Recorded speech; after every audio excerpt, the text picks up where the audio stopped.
তিনি যখন জমিনের দিকে পড়ে আসে, শরীর ওঠে না, তার শরীরে ঘাড়ে গর্দানে কেউ ওই তরবারি চালাইতে ভয় পায়। সমস্ত কারবালার মানুষেরা কেউ তাকে আঘাত করতে চায় না। এই সময় শিমার আর সিনান নামে দুইজন পাষণ্ড হযরতে হুসাইনের মাথার পেছন থেকে আঘাত করে মাথাটা শরীর থেকে বিচ্ছিন্ন করে দিল। আল্লাহ রাসূল সাল্লাল্লাহু আলাইহি ওয়াসাল্লাম দুনিয়া থেকে যাবার পরে চারজন খলিফা খেলাফার দায়িত্ব পালন করছিলেন। কিন্তু 35 হিজরির 17ই জিলহজ 18ই জিলহজে ইসলামে অনুপ্রবেশকারী কিছু মুনাফিকদের দ্বারা মুসলমানদের খেলাফতের মাসনাত রক্তাক্ত হয়েছিল, যে আলোচনা আমরা গত জুমায় করলাম। আল্লাহ রাসূলের কলিজার টুকরা সাহাবী, চারজন খলিফার তৃতীয় খলিফা, যাকে জিন্নুর আইন বলা হয়, আল্লাহ রাসূলের দুইটা মেয়ের জামাতা, যিনি দানের ক্ষেত্রে আজকে অবধি বিশ্বে সকলের চাইতে অগ্রগণ্য, সেই হযরতে ওসমান রাদিয়াল্লাহু তাআলা আনহুকে শাহাদাতের মাধ্যমে, রক্তাক্তের মাধ্যমে খেলাফার ভেতরে ইসলামী রাষ্ট্র পরিচালনার যে পদ্ধতি, সেই পদ্ধতিতে প্রথম রক্তপাতের সূত্র হয়। আপনাদের আমার মনে আছে, আব্দুল্লাহ ইবনে সাবা এক মুনাফিক, তার দলের মাধ্যমে ওসমান রাদিয়াল্লাহু তাআলা আনহুর হত্যার মাধ্যমে। পরবর্তীতে আম্মাজান আয়েশা ওই সময় হজে ছিলেন, মক্কায় অবস্থান করছিলেন। তখন মদিনায় না যেয়ে তিনি সিদ্ধান্ত নিলেন ওসমান হত্যার বিচার অনতিবিলম্বে প্রয়োজন। তাকে কেউ জানিয়েছে কুফা এবং বসরার ইরাকের মানুষেরা এই হত্যাকাণ্ডের সঙ্গে জড়িত। আব্দুল্লাহ ইবনে ওবায়ের পথ ধরে ইহুদিদের ভেতর থেকে এসে মুসলমান নামধারী আব্দুল্লাহ ইবনে সাবা এবং তার কুচক্রী ষড়যন্ত্রকারীরা হযরত ওসমান রাদিয়াল্লাহু তাআলা আনহুকে কোরআনুল কারীম পড়া অবস্থায় ফজরের পরে মুসলমানদের ইতিহাসে রক্তপাতের সূত্রপাত করে মুসলমানদের ঐক্য নষ্ট করার একটা চরম ষড়যন্ত্রে সফল কাম হয় আব্দুল্লাহ ইবনে সাবা। এর পরবর্তীতে আম্মাজান আয়েশা সিদ্ধান্ত নিলেন অনতিবিলম্বে কুকুচক্রীদের বিরুদ্ধে ষড়যন্ত্রের মূলোৎপাটন না করলে খেলাফতকে ভূলুষ্ঠিত হবে।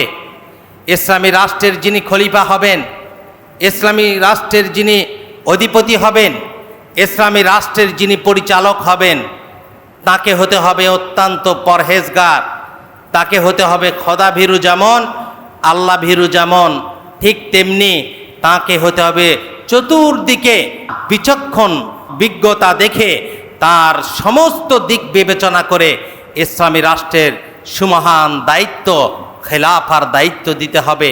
কিন্তু যারা হত্যাকাণ্ড করেছে এই ধরনের মুনাফিকদেরকে ইসলামী খেলাফতে অধিষ্ঠ করা যাবে না। আম্মাজান আয়েশা এটা স্পষ্ট বুঝতে পারলেন। এই মুসলমানদের অধপতনের ইতিহাস যদি আমাদের এই আকলে না থাকে, আজকের তরুণ যুবক, শুধু তোমাদেরকে নয়, আজকে যারাই সমাজের অধিপতি হয়েছি সকলেরই জানা উচিত, আল্লাহর রাসূল বলেছে কিয়ামতের আগ মুহূর্তে আদিয়াউল আমানা, আমানতের বড্ড খেয়ানত হবে।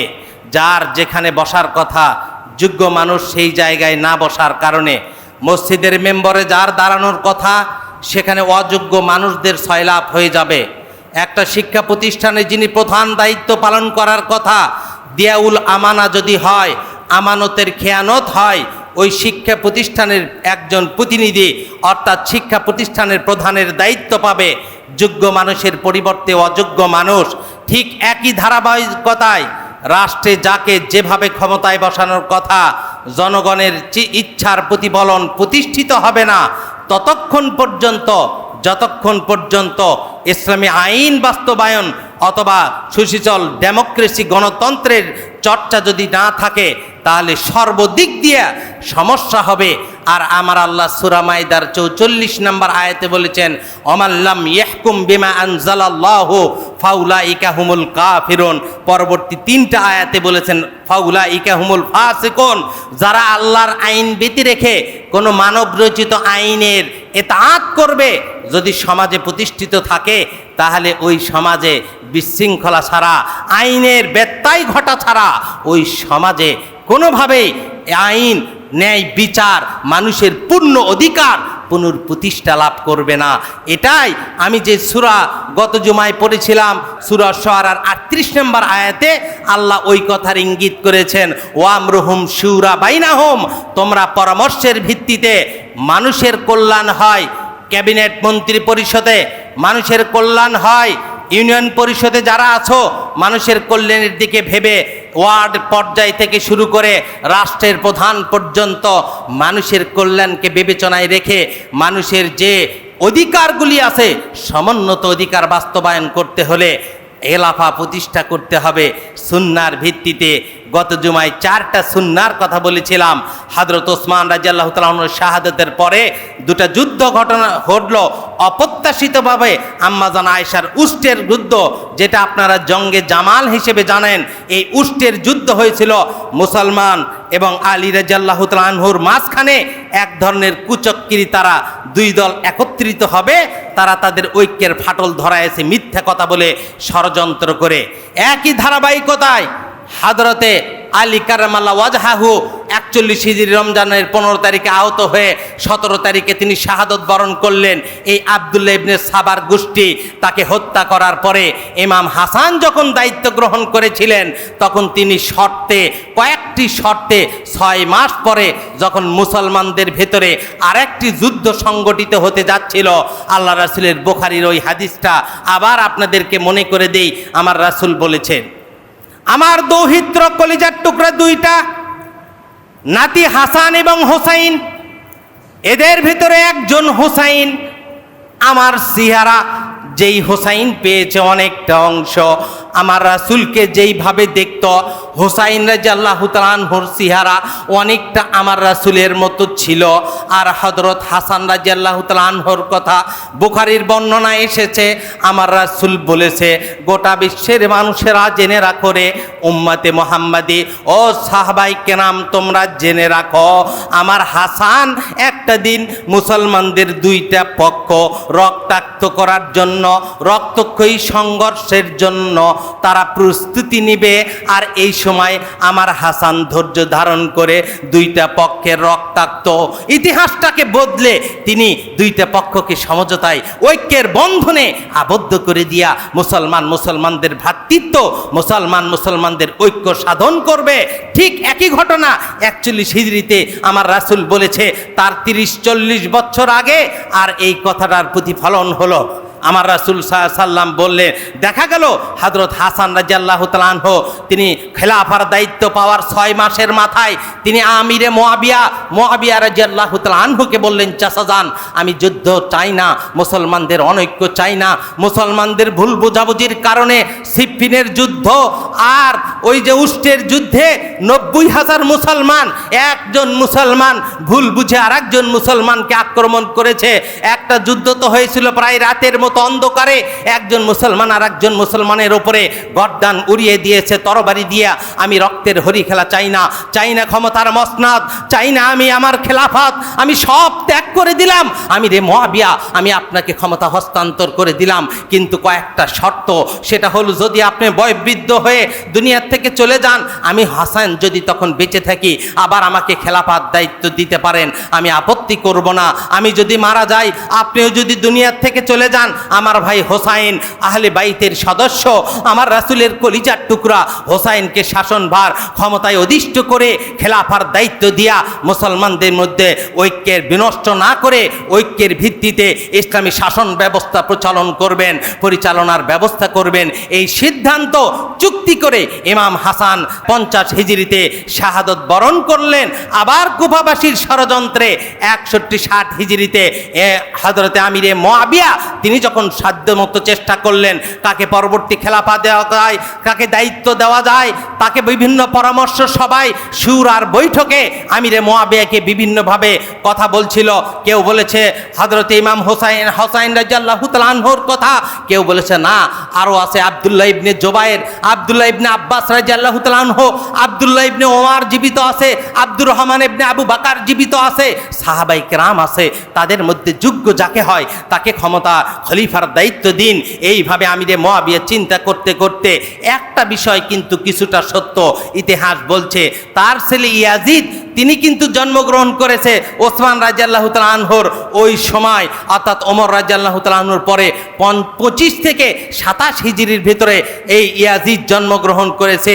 ইয়াজিদ ইবনে মুয়াবিয়া তিনি কিন্তু জন্মগ্রহণ করেছে মাত্র 28 থেকে 29 বা 30-35 বছরের তাগড়া যুবক ছিল হযরতে মুয়াবিয়া রাদিয়াল্লাহু তাআলা আনহুর ছেলে ইয়াজিদ ইবনে মুয়াবিয়া। আল্লাহ রাসূল সাল্লাল্লাহু আলাইহি সাল্লামের ভবিষ্যৎবাণী আল্লাহ রাসূল সুন্নাহ দেখে দিয়েছেন 4টা।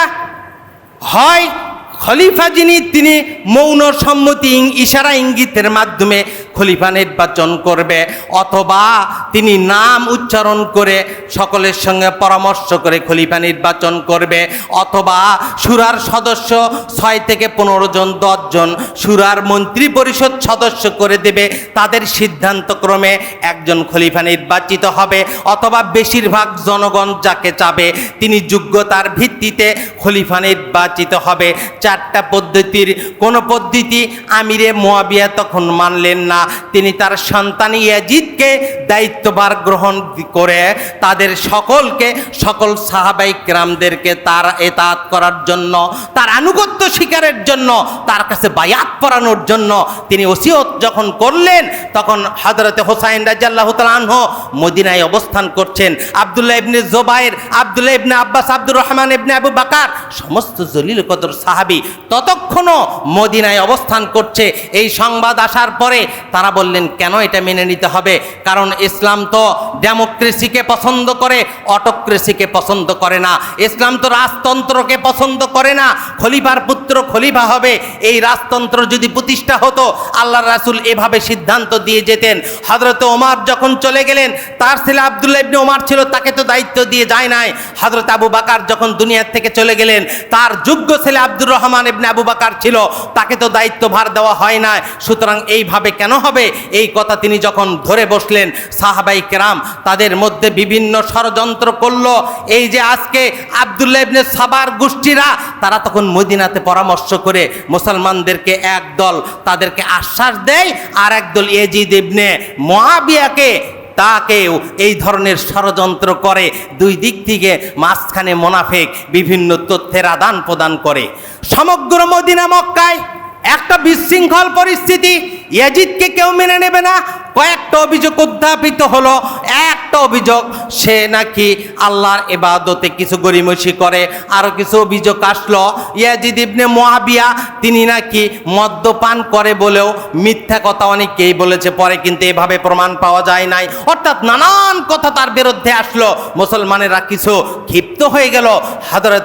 হযরত হোসাইন রাদিয়াল্লাহু তাআলা আনহু তিনি সিদ্ধান্ত নিলেন, পরামর্শ সভা ডাকলেন। সকলেই বলল আপনি আমিরের যোগ্য, অবশ্যই আহলে বাইতের আমিরের যোগ্য, কিন্তু আপনি কখনোই কুফাবাসীর কথায়, ইরাকের বসরার কথায় কুফায় যাবেন না। ওরা আপনার বাবা হযরত আলী রাদিয়াল্লাহু তাআলা আনহুকে হত্যার প্রত্যক্ষ সহযোগী ছিল, কুফাবাসী আর বসরার মানুষেরা, সুতরাং আপনি সেখানে যাবেন না। হযরত ইমাম হোসাইন রাদিয়াল্লাহু তাআলা আনহু বলল, আমার রাসূল, আমার নানা জানের সুন্নাহ, যতক্ষণ পর্যন্ত হোসাইনের শরীরে আল্লাহর রাসূলের রক্ত আছে ততক্ষণ পর্যন্ত ইসলামী খেলাফা ভুলুণ্ঠিত হবে, ইসলামী খেলাফা নষ্ট হতে দেখবে। আমি এটা সহ্য করতে পারি না। আমি তৌহিদবাদী মুসলমান, আমি আল্লাহর রাসূলের দৌহিত্র, যাকে আমার রাসূল বারবার কপালে গলায় চুম্বন দিয়া, মুখে চুম্বন দিয়া আমাকে শিখিয়েছে, অন্যায়ের বিরুদ্ধে কখনো তোমার হাত সম্প্রসারিত হবে না।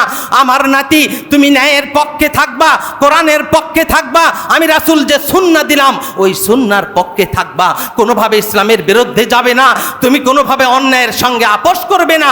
আমার নানা জানের কথাগুলি আমি হোসাইনের হুসাইনের কানে সব সময় বাজে, কখনো আমি ইসলামের খেলাফার এই ক্ষতি করতে পারি না।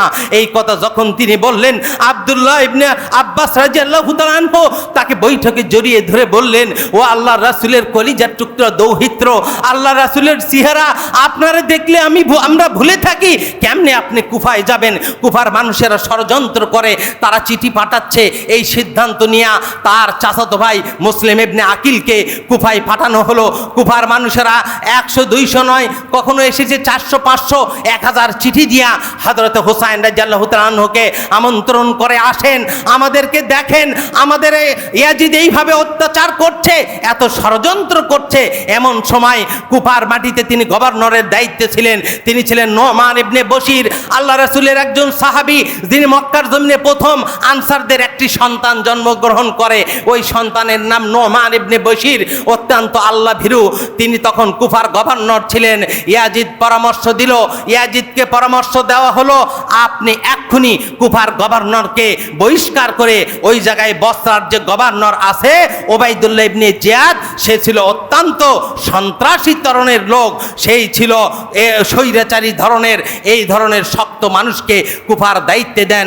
ইমাম হোসাইন, কুফাবাসী তাকে ডাকছে, বসরার মানুষেরা ডাকছে, মদিনার থেকে তিনি যদি রওনা দেয়, বসরায় আসে, আপনার খেলাফত কেউ মানবে না। এরকম কথা যখন ইয়াজিদকে বলা হলো, ইয়াজিদ সিদ্ধান্ত নিলেন, আমি ওখানে নোমান ইবনে বশিরের পরিবর্তে ওই জায়গায় ওবাইদুল্লাহ ইবনে জিয়াদকে দায়িত্ব গ্রহণ করে দিল। কুফারবাসীরা যখন ইমাম হোসাইনকে ডাকে, তারা যখন তাকে চিঠি পাঠায়, ফুরার বৈঠকে সিদ্ধান্ত হলো মদিনাতে আপনার ভাই মুসলিম ইবনে আকিলকে তখন কুফায় পাঠান, দেখি মানুষেরা কি করে, ওরা তো গাদ্দারি করে মাঝে মাঝে, দেখি এবার কি করে। এই সিদ্ধান্ত নিয়ে মুসলিম ইবনে আকিলকে পাঠানো হলো। মুসলিম ইবনে আকিল কুফায় গেলেন। প্রথম বর্ণনায় 12 থেকে 20,000 মানুষ মুসলিম ইবনে আকিলের কাছে হযরতে হুসাইন রাদিয়াল্লাহু তাআলা আনহুর পক্ষে বায়াত করল। তখন কুফার অবস্থা খুব ভালো। যখনই ওবাইদুল্লাহ ইবনে জিয়াদ কুফায় আসলেন, নোমান ইবনে বশির পদত্যাগ করলেন, এই সময় কুফাবাসীদের উপরে নির্যাতন শুরু করলো। ওবাইদুল্লাহ ইবনে জিয়াদ চরম নির্যাতন করে মুসলিম ইবনে আকিলকে হত্যার পরিকল্পনা করলো। তিনি যে বাড়িতে ছিলেন ইবনে হানি অথবা হানির বাড়িতে তিনি যখন অবস্থান করছিলেন, ওই হানিকে কেন মুসলিম ইবনে আকিল হযরত হুসাইন রাদিয়াল্লাহু তাআলা আনহুর চাচাতো ভাই, তাকে কেন আশ্রয় দেওয়া হলো? এই অপরাধে ওই বাড়ির মালিককে তিনি যখন ওবাইদুল্লাহ ইবনে জিয়াদ হত্যা করলো, এই সংবাদ শোনার পরে মুসলিম ইবনে আকিল বললেন, এখনই দৃশ্যপট পরিবর্তন হয়ে গেল, এখনই তারা হুসাইনকে চাইলো, আর এখন তারা আমার পাশ থেকে চলে গেল।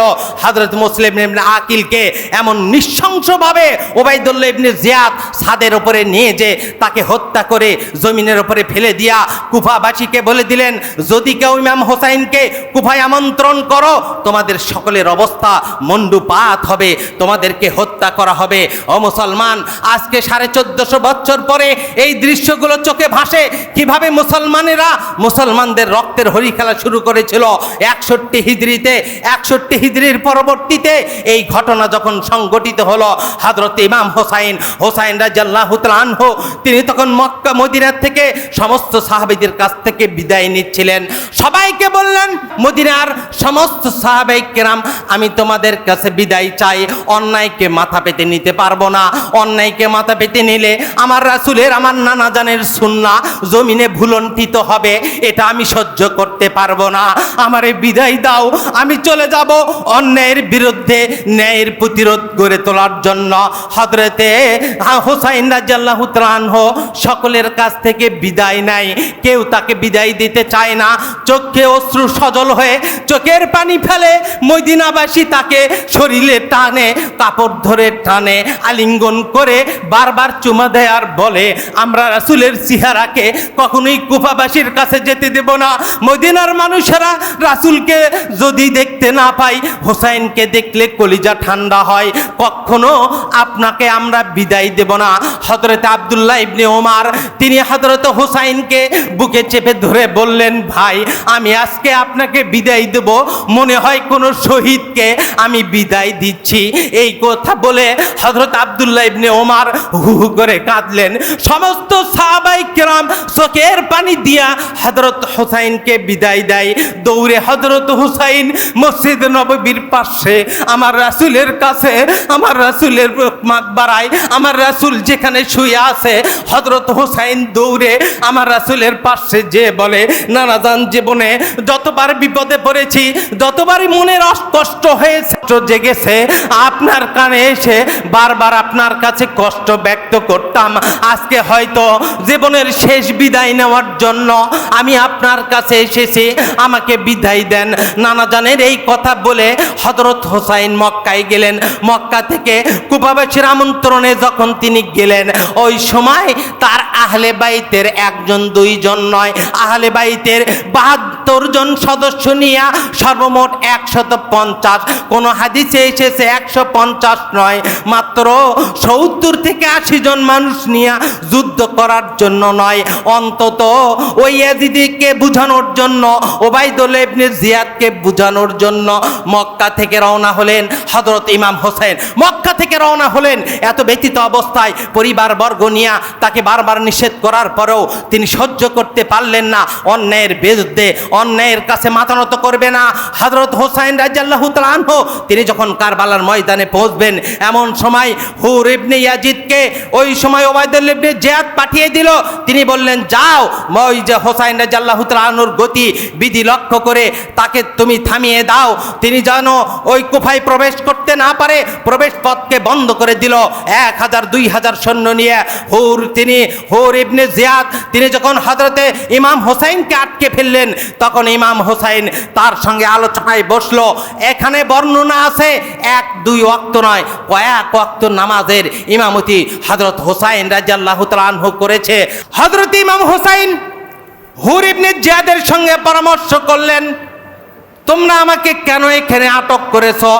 ওবাইদুল্লাহ ইবনে জিয়াদ বলল, তুমি হযরত হোসাইনকে ওই কারবালার পার্শ্ববর্তী জায়গায় আটক করো, কিন্তু মনে রাখো ফরাতের কুলুন মুক্ত করে রেখো না, তাকে বাধ্য করতে হবে, ইয়াজিদের কাছে তাকে বশ্যতা স্বীকার করতে হবে, ইয়াজিদের কাছে তাকে অবশ্যই ইতাআত গ্রহণ করতে হবে, বায়াত করতে হবে। এই কথা বলে হুর ইবনে জিয়াদকে পাঠালো। হুর ইবনে জিয়াদ কয়েক ওয়াক্ত নামাজের ইমামতি হযরত হোসাইন রাদিয়াল্লাহু তাআলা আনহুকে দিয়া তিনি তার সাথে পরামর্শ করলেন। হযরত হোসাইন দেখলেন পরিস্থিতিটা একটু অন্যরকম। এমন সময় তার কাছে সংবাদ আসলো তার চাচাতো ভাই মুসলিম ইবনে আকিলকে তারা হত্যা করেছে। হযরত হোসাইন রাদিয়াল্লাহু তাআলা আনহু তিনি বললেন, ও হুর ইবনে জিয়াদ, তুই ইয়াজিদ, তুমি যাও, তুমি যে ওবাইদুল্লাহ ইবনে জিয়াদকে বলো আমি ৩টে প্রস্তাব তোমার কাছে দেই, আমি রাসূলের দৌহিত্র হোসাইন বলছি, হয় তুমি আমাকে মদিনায় আবার ফেরত যাওয়ার ব্যবস্থা করে দাও, ইয়াজিদ ইবনে মুআবিয়ার কাছে তুমি আমাকে পৌঁছে দাও, আমি তার সঙ্গে পরামর্শ করব, অথবা আমাকে কোনো মুসলিম রাষ্ট্রে নিরাপদে পৌঁছার ব্যবস্থা করো। এই সংবাদ হুর ইবনে জিয়াদ যখন তাকে দিলেন, হুর ইবনে ইয়াজিদ যখন এই সংবাদ ওবাইদুল্লাহ বিন জিয়াদের কাছে দিলেন, ওবাইদুল্লাহ বলল, কখনো নয়, তোমরা সেখানে তাকে আটক করে রাখো, যখনই যে আমাদের ইয়াজিদের নির্দেশ না আসা পর্যন্ত হোসাইনকে তোমরা ছাড়বে না। এই নৃশংসতা দেখালো হযরত হোসাইন রাদিয়াল্লাহু তাআলা আনহু ওই কারবালার ময়দানে। তিনি যখন বসলেন, বসার পরে তারা প্রতি উত্তরে পাঠালো। তিনি বারবার তাদেরকে বুঝাইলেন, আমি যুদ্ধ করার জন্য আসি নাই, আমি ইবনে জিয়াদের কাছে বসার জন্য এসেছি, ইয়াজিদের কাছে আমি বসার জন্য এসেছি, ওবাইদুল্লাহ ইবনে জিয়াদের কাছে আমাকে নিয়ে যাও, আমি তাদের সঙ্গে পরামর্শ করব, ইসলামী খেলাফার ভেতরে কোনোভাবে ভুলুণ্ঠিত হতে দেব না, আল্লাহ রাসূলের সুন্নাহ গণতন্ত্রকে ভুলুণ্ঠিত করে রাজতন্ত্র প্রতিষ্ঠার এই ব্যবস্থা আমি হোসাইন বেঁচে থাকতে হবে না। তিনি যখন এই হুঙ্কার দিলেন, তখন তারা সিদ্ধান্ত নিল, যতক্ষণ ইয়াজিদের ব্যাপারে হযরত হোসাইন বায়াত করবে না, ইয়াজিদের নতি স্বীকার করবে না, ততক্ষণ পর্যন্ত হোসাইনকে আমরা প্রেসার দিতেই থাকব। কয়েকদিন চলে গেল। হযরত হুসাইন রাদিয়াল্লাহু তাআলা আনহু আহলে বাইতকে নিয়ে কারবালার ময়দানে 9 তারিখে রাত্রে তারা একটা চরমপত্র পাঠিয়ে দিল, যদি আজকে রাত্রে সিদ্ধান্ত হয় বাদ ফজরে আপনি জানিয়ে দেবেন আপনি কি ইয়েজিদের বর্ষতা স্বীকার করেছেন না ইয়েজিদের বর্ষতা স্বীকার করলেন না, আমাদেরকে সুস্পষ্ট আজকে রাত্রে জানাবেন। বাদেশা হযরত হুসাইন সমস্ত পরিবারবর্গ তার সঙ্গী সাথীদেরকে তার ভাইদেরকে নিয়ে বসে পড়লেন আর বললেন আমার রাসূলের সুন্নাহ, আমার নানা জানের সুন্নাহ আজকে ভুলুণ্ঠিত হওয়ার পথে। আমি হুসাইন যদি ইয়েজিদের কাছে বর্ষতা স্বীকার করি, ইয়েজিদের কাছে বায়াত করি, আমারে ওরা সসম্মানে মদিনায় ছেড়ে দেবে, নইলে তারা পরবর্তী 2টা প্রস্তাব তারা গ্রহণ করলো না। হযরতে ইমাম হুসাইন বললেন আমাদের কাছে আমার সিদ্ধান্ত হলো আমি এক মুহূর্ত তাদের কাছে ইয়েজিদের কাছে বর্ষতা স্বীকার করব না, আমার শরীরে এক জাররা এক ফোঁটা রক্ত থাকতে আল্লাহর রাসূলের সুন্নাহ জমিনে ভুলুণ্ঠিত হতে দেব না, রাজতন্ত্র কায়েম হতে দেব না, গণতন্ত্র প্রতিষ্ঠা করতে হবে, যেভাবেই হোক সুষ্ঠু খেলাফত প্রতিষ্ঠা হতে হবে। এই কথা বলার পরে ইমাম হুসাইন বললেন আমার আহলে বাইতের সদস্য, আমার রাসূলের আহলে বাইত আজকে এখানে একে একে সবাই শাহাদত বরণ হোক, শাহাদত বরণ করো, আমি চাই না। ওরা ইমাম হুসাইনকে চায়, তোমাদের 72 জন 71 জন কাউরে চায় না। তোমরা কাল সকালে সসম্মানে মদিনায় ফিরে যাও, আমি ওদের বিরুদ্ধে জিহাদ করব আর কারবালার ময়দানে শাহাদাতের পিয়ালা পান করব। এই কথা হযরত হুসাইন বললেন, সমস্ত সদস্য এক বাক্যে বলে উঠলেন আল্লাহর কসম, আল্লাহর রাসূলের নাতিকে ওই ইমাম হুসাইনকে কখনোই তাদের সামনে ওই কুচক্রীদের সামনে শত্রু বাহিনীর সামনে রেখে আমরা মদিনায় ফেরত যাব না। যদি ইসলামের প্রতিষ্ঠার জন্য সুন্নাহ প্রতিষ্ঠার জন্য শাহাদাতের পিয়ালা পান করতে হয় কারবালার ময়দানে এক এক করে নিজেদের গলা কেটে দিয়া আমার রাসূলের সুন্নাহকে সমুন্নত রাখবো, অন্যায়ের কাছে মাথা নত করবো না। রাত্রে সিদ্ধান্ত হলো পরের দিন 10 তারিখ মুহররমে তারা এই সিদ্ধান্ত নিল একে একে গলা কেটে দেবে।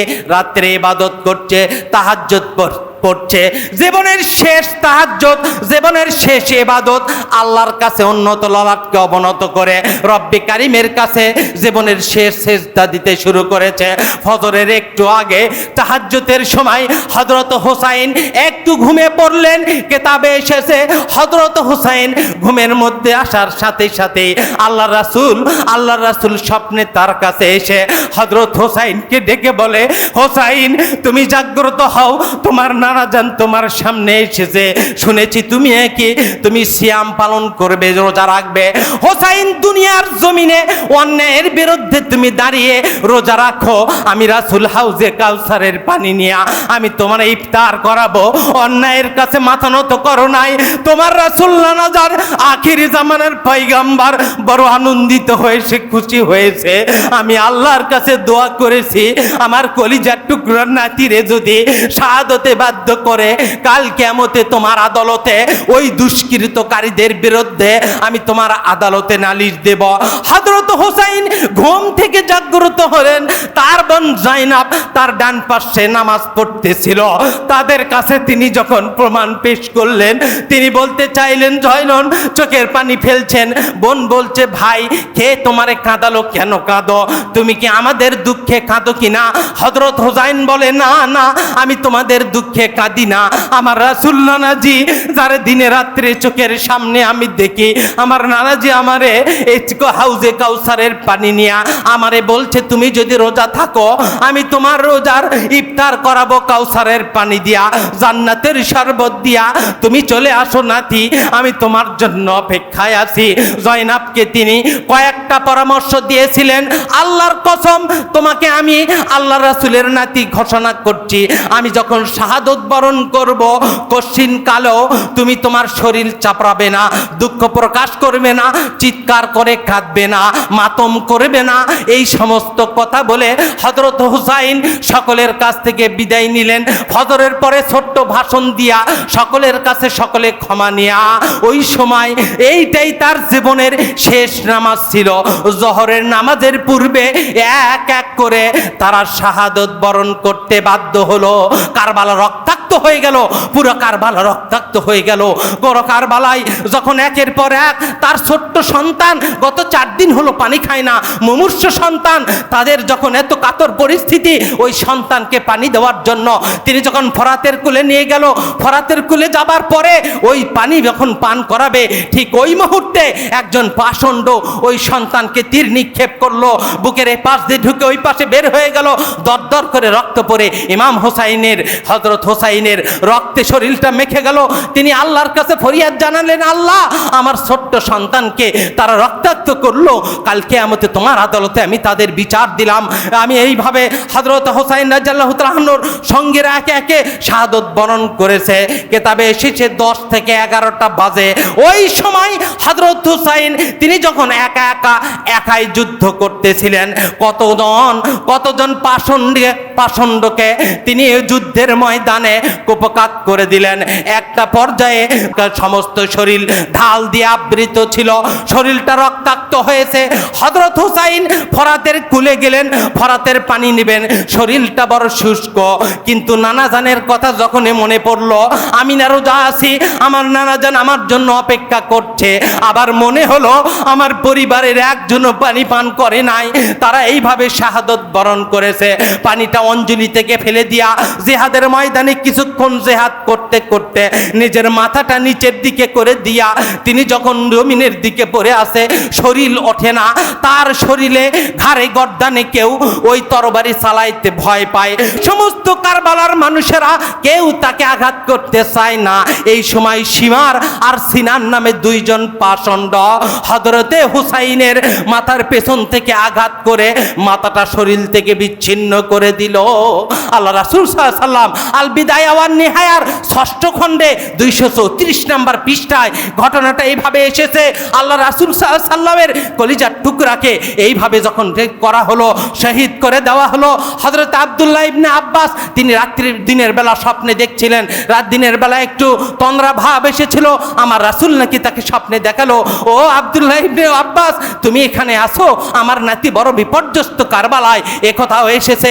আবার এসেছে উম্মে সালামার কাছে, আমার রাসূল এসে বলল, উম্মে সালামা, আজকে রক্তাক্ত হয়েছে কারবালার মাটি, যেই মাটি আমাকে জিবরিল আমিন দেখিয়েছিল, আমার হোসাইনের রক্তে কারবালা রঞ্জিত হয়েছে। হযরত হোসাইনের দেহ মোবারক, মাথাটা এইভাবে জমিনের উপরে পড়ে গেল। এই মাথাটা নিয়ে উবাইদুল্লাহ ইবনে জিয়াদের সামনে কুফার মসজিদের বারান্দায় যখন তার মাথাটা নেওয়া হয়েছিল, বয়োবৃদ্ধ সাহাবী, বুখারীর বর্ণনায় 3748 নম্বর হাদিসে হযরত আনাস রাদিয়াল্লাহু তাআলা আনহু, তিনি 80 বছরের বৃদ্ধ হযরত আনাস রাদিয়াল্লাহু তাআলা আনহুর সামনে ইবনে জিয়াদ যখন তার মাথাটাকে নাকের ভেতরে তার ওই ছড়ি দিয়ে ঘুরাইতেছিল, নাকের ভেতরে, আল্লাহর কসম করে বলি, হযরত আনাস রাদিয়াল্লাহু তাআলা আনহু বলেছিল, এতক্ষণ সহ্য করেছিল ইবনে জিয়াদ, আর দৃষ্টতা করো না, আমার রাসূলের কলিজার টুকরা হুসাইনের মাথা নিয়ে এইভাবে ভুলণ্ঠিত করো না, লজ্জিত করো না, ছড়ি দিয়ে নাকে ঘুরাও।